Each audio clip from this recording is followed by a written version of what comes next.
Good morning मेरे प्यारे बच्चों, आप सबका एपीजे क्लासेस में स्वागत है। मैं हूं सूरज। आप सबको पता है हम लोग फिजिक्स पढ़ रहे हैं। जैसा कि हमने विद्युत धारा शुरू किया था, विद्युत धारा से जितने भी संबंधित टॉपिक्स थे हमने सारे टॉपिक्स को पढ़ लिया है। प्रतिरोधों का संयोजन, उन पर आधारित आंगिक प्रश्न जितने होते हैं, विद्युत एनसीईआरटी में जो अध्याय 4 है उसी में एक और टॉपिक है जो इम्पोर्टेंट है परीक्षा की दृष्टि से, जो कि हमारे सिलेबस का वो हिस्सा है जिसका नाम है विद्युत धारा का तापीय प्रभाव। तो हमने लेक्चर 10 तक में विद्युत धारा के जितने भी टॉपिक्स न्यूमेरिकल प्रश्न सारे करवाए हैं। इसके बाद हम आगे जो पढ़ रहे हैं वे लेक्चर नंबर 11 से, लेक्चर नंबर 11 आपको मिल चुका है। आज हम लेक्चर नंबर 12 के लिए पढ़ रहे हैं, जो कि विद्युत धारा के तापीय प्रभाव, और इससे जितने भी हमने इंपॉर्टेंट टॉपिक सारे लिखवा दिए थे। आप सबको पता हो गया, कल हमने विद्युत ऊर्जा पढ़ा था। आज हम उसके आगे जो टॉपिक बचे हैं कुछ न्यूमेरिकल्स उस पर आधारित अभी हम बता रहे हैं क्या क्या हमने पढ़ा था। और एक बार आप सबका यानी आप सबको वाल्मीकि दिवस की बहुत बहुत शुभकामनाएं। आज सबको पता है आज वाल्मीकि जयंती है, इसके उपलक्ष्य में विद्यालय बंद है, लेकिन आप सबको वाल्मीकि जी की जीवनी पढ़नी चाहिए, जिससे आपको पता चले कि एक साधारण इंसान कैसे एक संत बन जाता है और रामायण लिख देता है। ठीक है, तो चलिए इसी बात को हम यहीं रखते हैं, लेकिन अब आगे हम पढ़ते हैं। हमें क्या पढ़ना है आगे? हमने कल एक न्यूमेरिकल भी कराया था जिसका आंसर आया था 1680 जूल। तो आज हम आगे एक और न्यूमेरिकल लिखते हैं, तो इसको हम हल करने का प्रयास करेंगे। चलिए देखिए हमारे साथ साथ। तो प्रश्न है, प्रश्न नंबर 2, कल एक हमने कराया था। ठीक है, एक विद्युत हीटर में 3 एम्पियर की विद्युत धारा 20 सेकेंड के लिए प्रवाहित की जाती है। यदि हीटर के तार का प्रतिरोध 250 ओम हो तो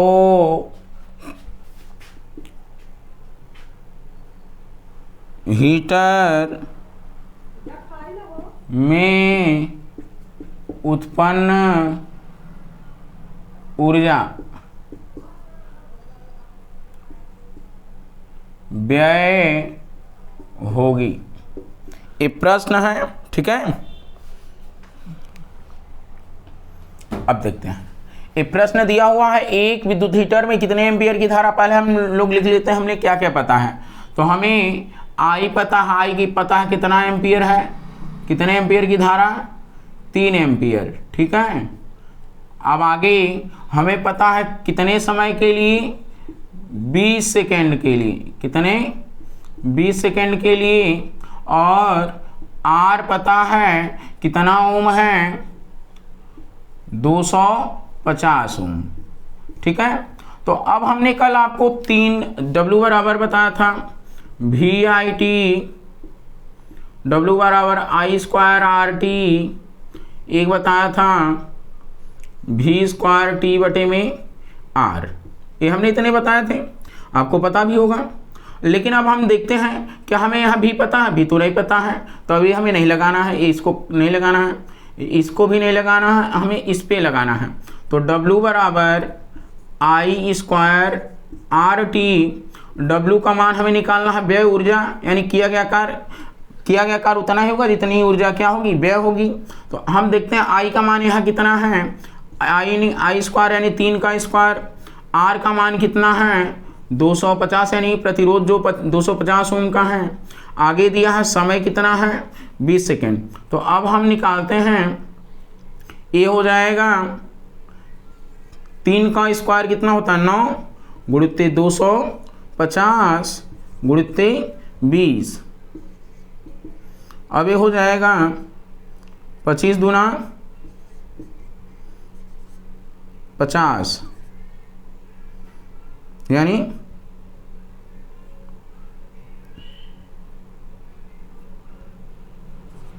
45,000, क्योंकि देखिए 25 दूना 50 है और 2 जीरो और बढ़ जाएगा, तो ये कितना हो जाएगा 9 पूरे 45 और 3 जीरो इतना जूल, या हम लिख सकते हैं 45 इंटू 10⁻³ जूल। ये क्या हो जाएगा हमारा आंसर। ठीक है, ये प्रश्न बहुत अच्छा था। आपको मैं सवाल भी अभी तो एक दो ठो करा रहा है, इसके बाद अभी ढेर सारा जब चैप्टर्स के सारे इंपॉर्टेंट टॉपिक समाप्त हो जाएंगे हम आपको एनसीईआरटी का भी कराएंगे। एनसीईआरटी के अनुसार जो विद्युत धारा उसके जितने भी आंकिक प्रश्न हैं और बाकी जितने भी प्रश्न हैं, चाहे वर्णात्मक हो चाहे बहुविकल्पी हो, सारे प्रश्नों को कराएंगे। लेकिन अभी हम विद्युत धारा का टॉपिक पढ़ने के बाद इसके साथ साथ हम जितने भी फॉर्मूले पढ़ेंगे उन सब पर आधारित न्यूमेरिकल कर ही रहे हैं। तो ये हो गया। ठीक है, हमने 2 न्यूमेरिकल करा दिए हैं आपको।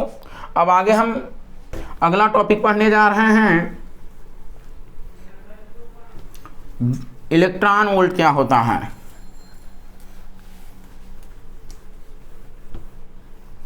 इलेक्ट्रॉन वोल्ट,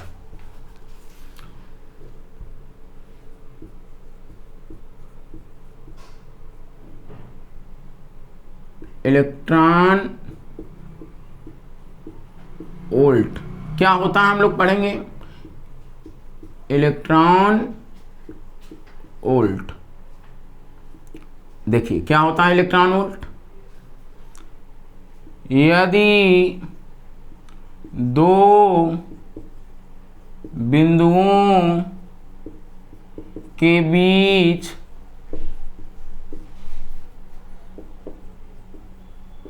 विभवांतर 1 वोल्ट हो, यदि 2 बिंदुओं के बीच विभवांतर कितना हो 1 वोल्ट हो, तो इलेक्ट्रॉन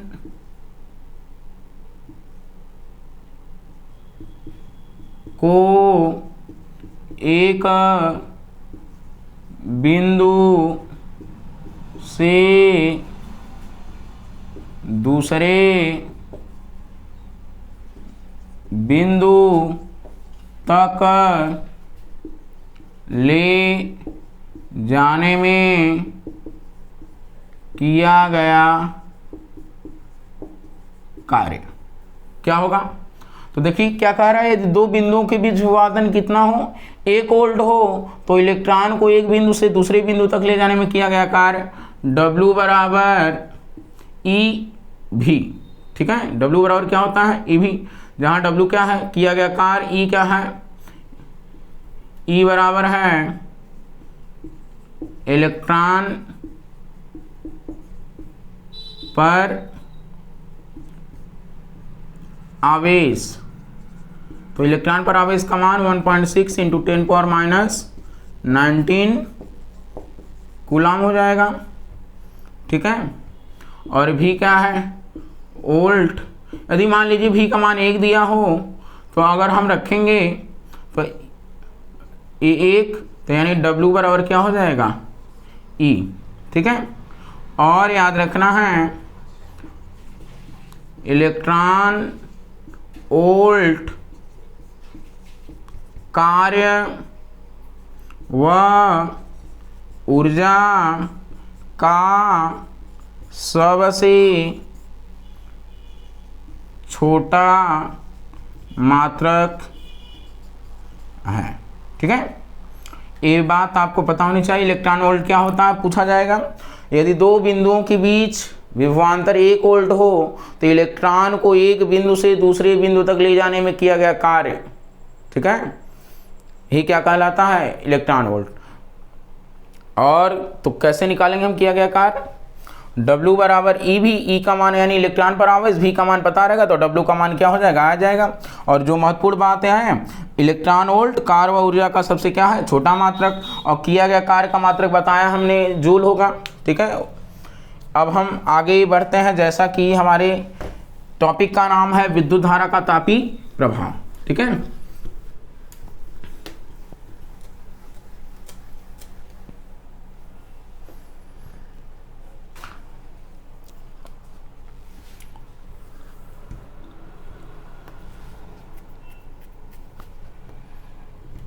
अब देखते हैं विद्युत धारा का तापीय प्रभाव। इसे अंग्रेजी में कहेंगे heating effect of electric current. ठीक है, heating effect of electric current, ये आपको अंग्रेजी में पता है, खैर इंग्लिश का नाम हम इरेज कर दे रहे हैं। ठीक है, अब हम पढ़ते हैं विद्युत धारा का तापीय प्रभाव क्या होता है। किसी चालक में प्रवाहित धारा के कारण उत्पन्न ऊष्मा की घटना को विद्युत धारा का तापीय प्रभाव कहते हैं। ठीक है, अभी हम पढ़ेंगे उत्पन्न ऊष्मा की माप कैसे की जाएगी। तो पहले आपको पढ़ना है विद्युत धारा का तापीय प्रभाव। तो किसी चालक में प्रवाहित धारा के कारण उत्पन्न ऊष्मा की घटना को क्या कहते हैं, विद्युत धारा का तापीय प्रभाव। या एनसीईआरटी में दिया हुआ है, या किसी विद्युत परिपथ में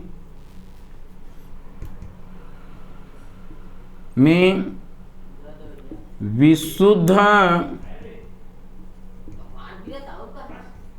प्रतिरोधक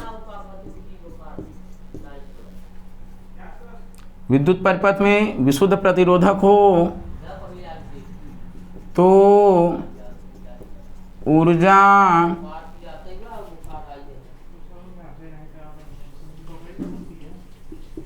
स्रोत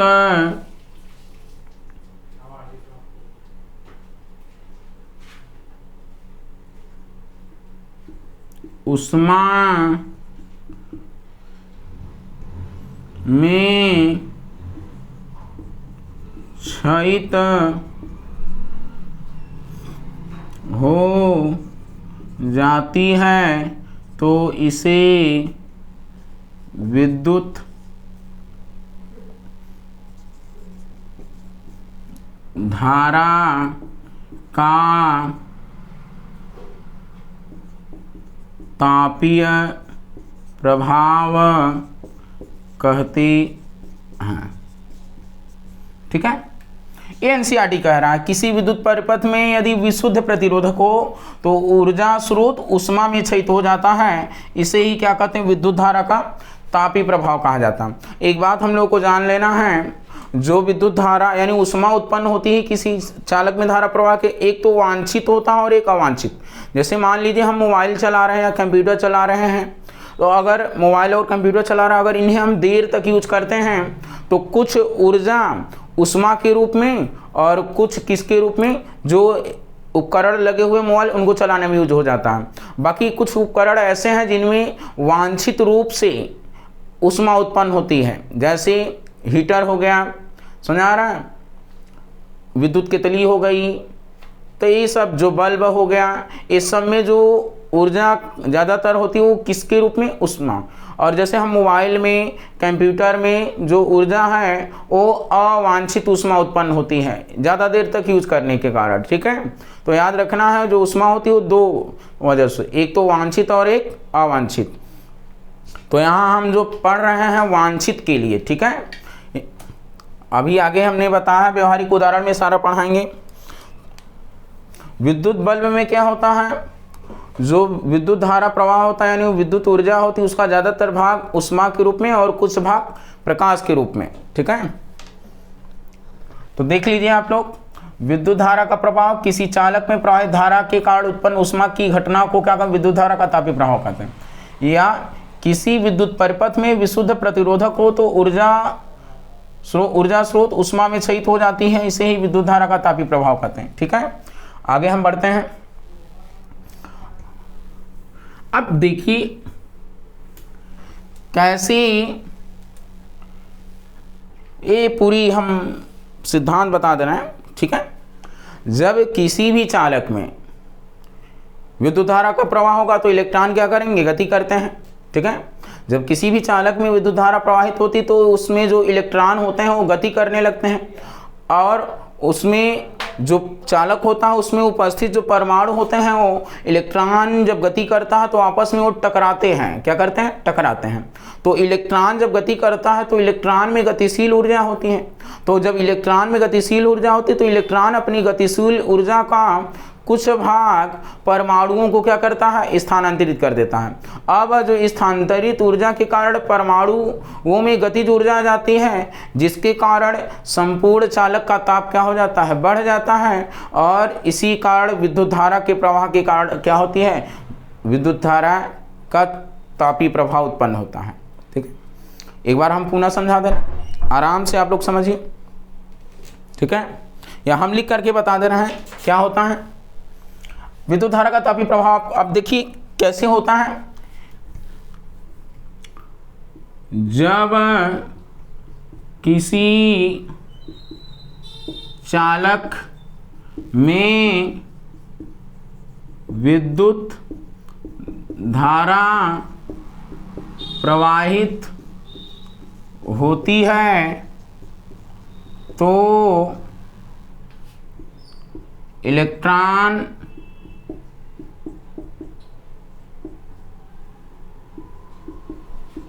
गतिशील हो जाते हैं, और उनमें कौन सी ऊर्जा आ जाती है, गतिज ऊर्जा, तथा चालक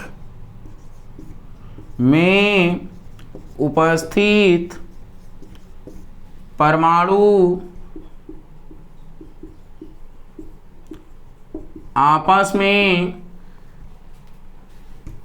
चालक में उपस्थित परमाणु आपस में बार बार टकराते हैं, ठीक है, टकराते हैं। तो गतिशील इलेक्ट्रॉन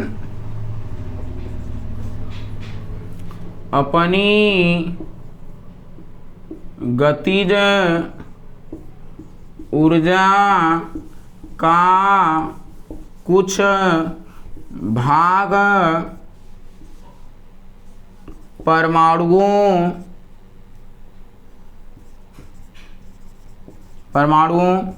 को स्थानांतरित कर देता है। इस स्थानांतरित गतिज ऊर्जा के कारण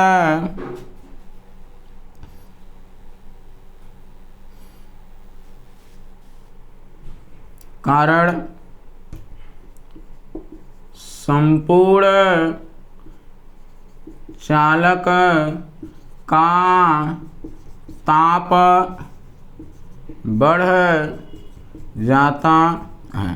यानी हम कह सकते हैं कि जब संपूर्ण चालक का ताप बढ़ जाएगा विद्युत धारा के प्रवाह के कारण, क्योंकि विद्युत धारा प्रवाहित होगी तो इलेक्ट्रॉन गति करेंगे, उनमें गतिज ऊर्जा आएगी। ये गतिशील इलेक्ट्रॉन जो परमाणु चालक के होते हैं आपस में टकराते हैं बार बार, जो ये गतिशील इलेक्ट्रॉन होता है वो अपनी ऊर्जा का कुछ भाग इन परमाणुओं को स्थानांतरित कर देता है।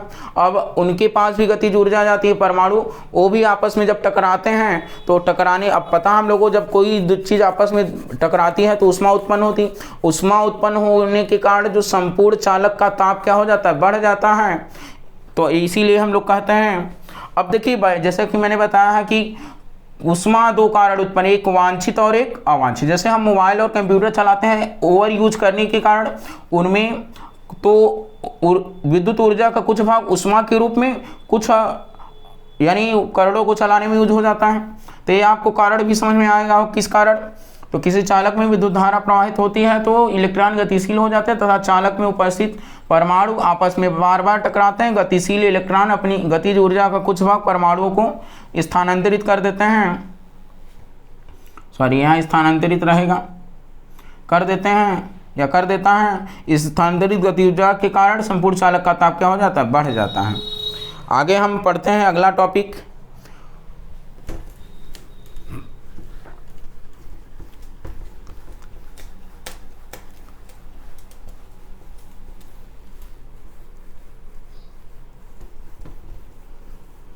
आगे हम अगला टॉपिक पढ़ने जा रहे हैं, उत्पन्न ऊष्मा की माप कैसे करेंगे। अगर हमें पता हो गया है किसी चालक में विद्युत धारा के प्रवाह के कारण उत्पन्न ऊष्मा हो रही है तो उस उत्पन्न ऊष्मा की माप कैसे करेंगे। हमने कार्य या व्यय ऊर्जा की गणना करना सीख लिया, अब उत्पन्न ऊष्मा की गणना कैसे करेंगे ये पढ़ना है हमें। उत्पन्न ऊष्मा की माप, ठीक है, तो किस प्रकार किया जाएगा। माना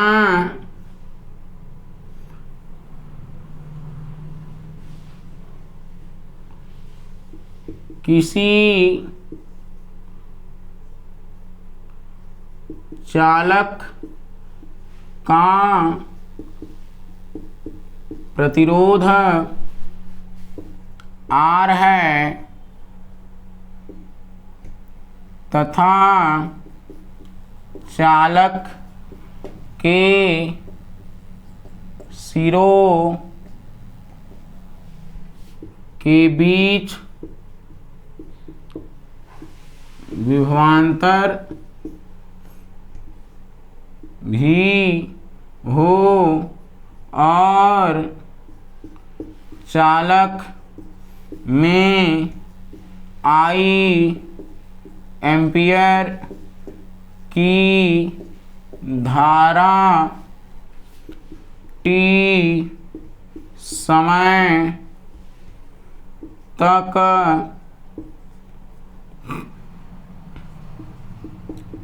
प्रवाहित होती है। तो हम आगे देखते हैं उत्पन्न ऊष्मा की माप कैसे करेंगे, ठीक है। तो याद रखना है उत्पन्न ऊष्मा की माप को कैलोरी में मापा जाता है। किसमें, यहाँ हम लिख दे रहे हैं उत्पन्न ऊष्मा की माप कैलोरी में होती है, ठीक है। अब हम देखते हैं जरा, तो 1 जूल बराबर 4.2 कैलोरी, ठीक है, ये पता रहे। तो 1 जूल बराबर 4.2 कैलोरी यानी 1/4.2 जूल बराबर 1 कैलोरी, ठीक है। तो यानी W जूल बराबर W/4.2, फिर यहाँ क्या हो जाएगा ये कैलोरी में, ठीक है। ये आपको पता रहे। तो यानी जो W का मान निकालेंगे, W में हम 4.2 से गुणा कर देंगे तो उत्पन्न ऊष्मा की माप कैलोरी में आ जाएगी। ये आपको पता रहे 1 जूल बराबर 4.2 कैलोरी, ठीक है। आगे हम बता रहे हैं, तो हमने क्या क्या पढ़ा है। W बराबर W बराबर हमने पढ़ा है, और उत्पन्न ऊष्मा को हम H से, किससे, H से प्रदर्शित करेंगे। जैसे किए गए कार्य या व्यय ऊर्जा को W से, ऐसे उत्पन्न ऊष्मा की माप को W से, सॉरी H से, कैपिटल H। अब देखते हैं, तो हमने पढ़ा है VIT I स्क्वायर RT और V स्क्वायर T बटे में R, ठीक है। तो अब देखते हैं हम, तो A हो जाएगा H बराबर होता है W बटे में 4.2। ये किस में होता है, कैलोरी में, ठीक है।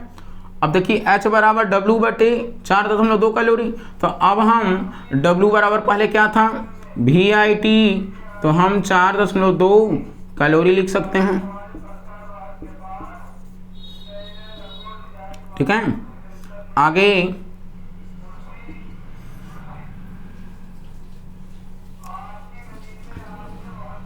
I स्क्वायर RT बटे में 4.2 कैलोरी, और V स्क्वायर T बटे में R, यानी यहाँ 4.2 रहेगा कैलोरी, ठीक है।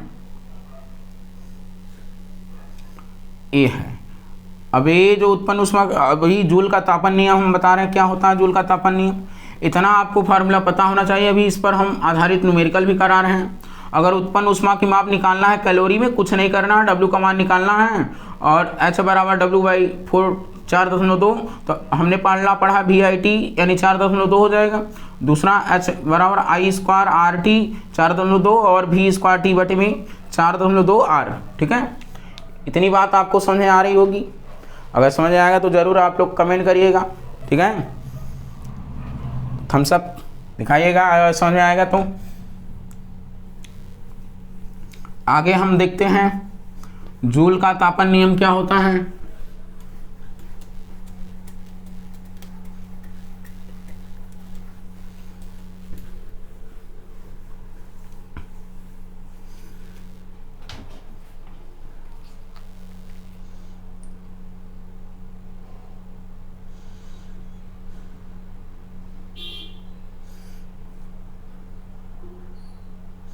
अब देखते हैं जूल का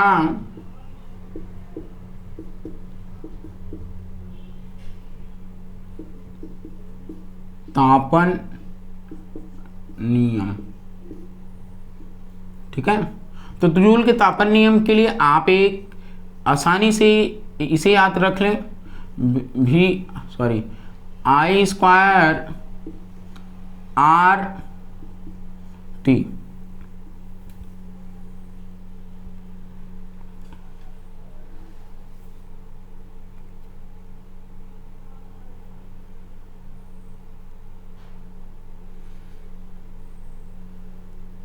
ठीक है। तो जूल का तापन नियम हम देखते हैं। पहला पॉइंट जो याद रखना है, विद्युत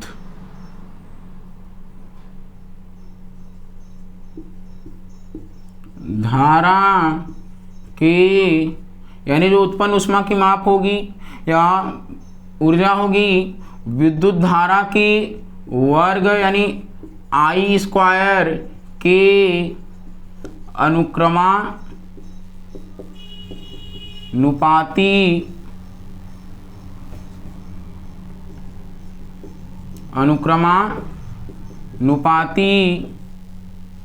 होती जब R व T क्या होंगे, स्थिर होंगे। दूसरा पॉइंट, प्रतिरोध R के, यानी जो उत्पन्न ऊष्मा या ऊर्जा होगी अनुक्रमानुपाती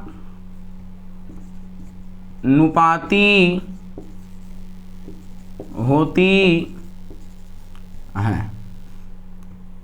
फिर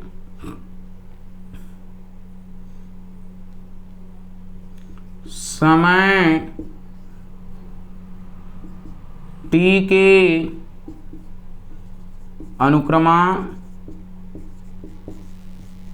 नुपाती होती है। ठीक है।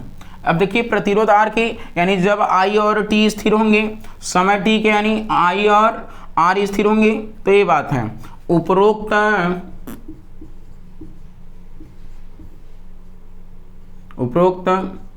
तीनों नियमों को जूल का तापन नियम कहते हैं। क्या कहते हैं? जूल का तापन नियम। तो जूल का तापन नियम आपको याद रख लेना है, पेपर में आता भी है। तो जूल का तापन नियम क्या होगा? विद्युत धारा के वर्ग के अनुक्रमानुपाती होती है, प्रतिरोध आर के अनुक्रमानुपाती, समय टी के अनुक्रमानुपाती। उपरोक्त तीनों नियमों को हम कौन सा? जूल का तापन नियम कहते हैं। अब मैं आपको उत्पन्न ऊष्मा की माप कैसे की जाती है, जितने भी फॉर्मूले मैंने बताया है उस पर आपको अब न्यूमेरिकल करा दूं, जिससे और आपका कॉन्सेप्ट क्लियर हो जाए। ठीक है, अब हम लोग आगे न्यूमेरिकल करते हैं।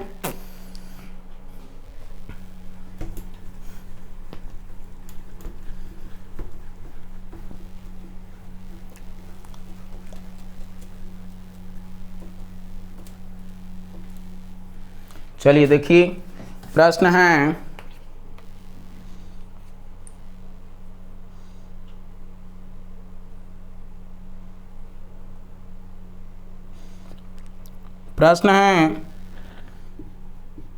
अभी पहला, इस पर हम पढ़ रहे हैं उत्पन्न ऊष्मा का मापक 42 वोल्ट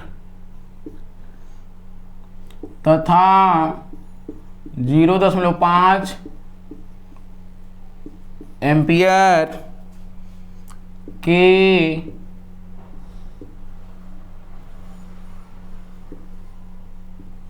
बल्ब से प्रति सेकेंड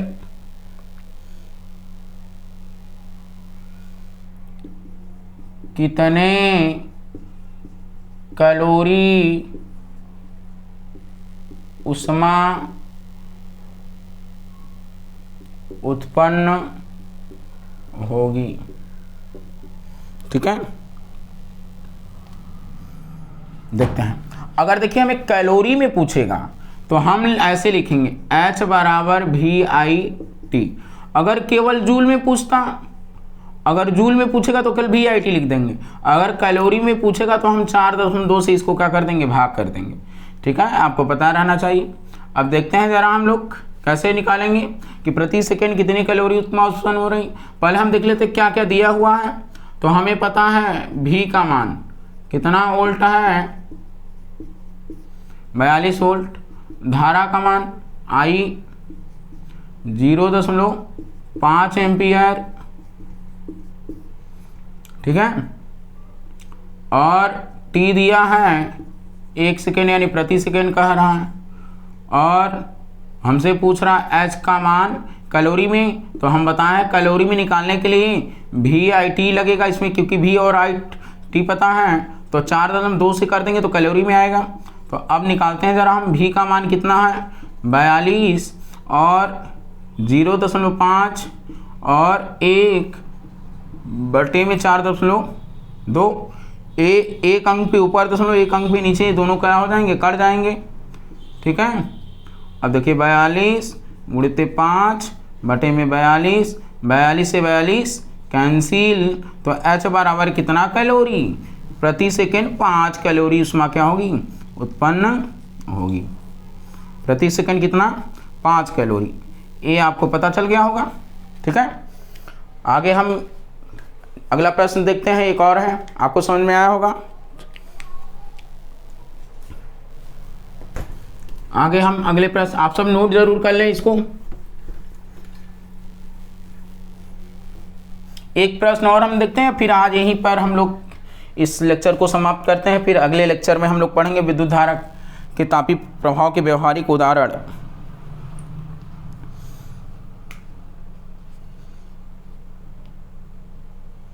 अगला दिया है किसी या इसको नहीं प्रश्न नंबर 2,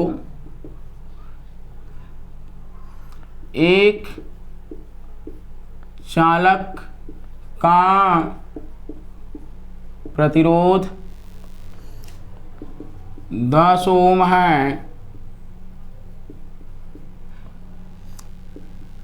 चालक में 10 सेकेंड में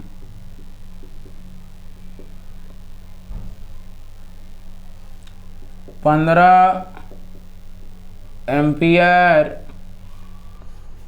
की धारा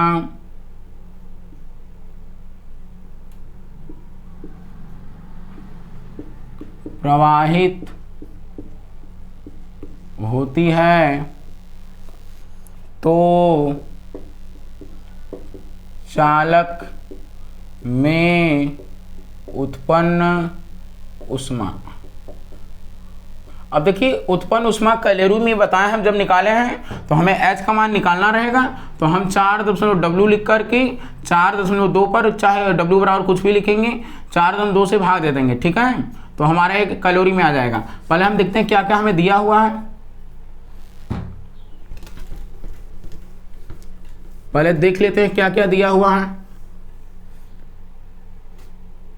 हमें दिया है R बराबर कितना ओम, 10 ओम। समय कितना है,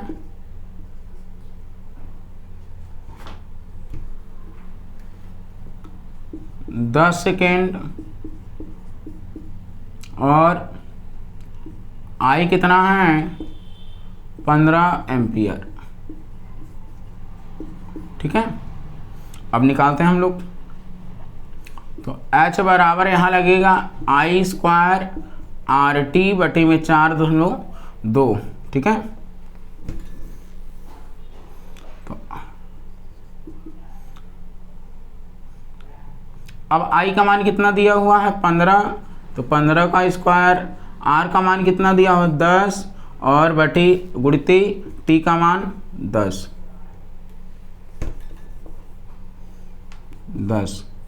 बटे में 4.2। H का मान 15 का वर्ग 225।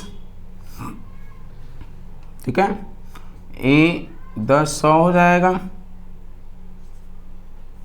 बटे में 4.2। तो एक जीरो हम बढ़ा दे रहे हैं, नीचे से दशमलव हट जाएगा।